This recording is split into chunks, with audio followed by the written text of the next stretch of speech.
Fl-ewwel Tlett Ijiem minn bdiet tingħata t-tilqima tal-influwenza fiċ-Ċentri tas-Saħħa u fil-bereġ madwar il-pajjiż tlaqmu 14,120 persuna li għal xi raġuni oħra huma meqjusa vulnerabbli.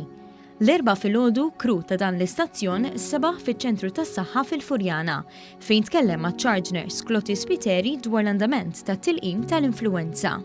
L-andament kien tajjeb ħafna qawwi iktar mis-soltu, in-nies laqgħu l-appell li hija importanti ħafna li dis-sena iktar minn snin oħra forsi li jieħdu l-vaċċin tal-influwenza kemm għal da żmien li ħajsa ħanibdew l-influwenza u kemm dis-sena iktar mis-snin ta' qabel peress li għandna il-COVID ukoll magħna.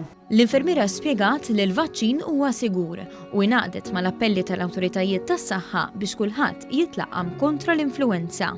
Il-vaċċin minn serraħni moħħ in-nies li hija vaċċin safe ħafna, hija fiha 3 strains tal-influwenza, tiġi magħmula skont il-viruses li jkun hemm fl-arja li jibdew mill-Awstralja ġifieri tkun ħafna drabi effettiva ħafna.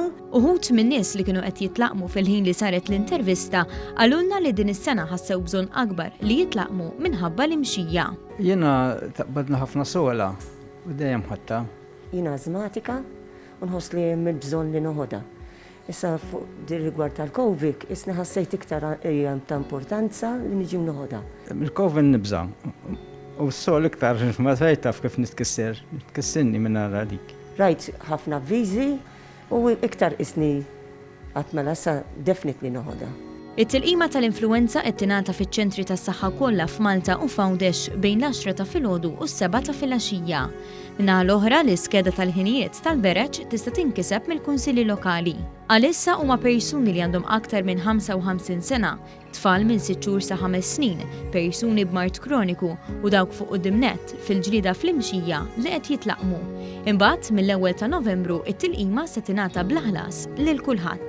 Fiċ-Ċentri tas-Saħħa indaħlu ftit nies indaħlu bi-social distancing sa 2 meter u jistennew fil-queue u nitlobhom u nagħmlilhom appell lin-nies biex kemm jista' jkun joqogħdu 2 meters il-bogħod minn xulxin.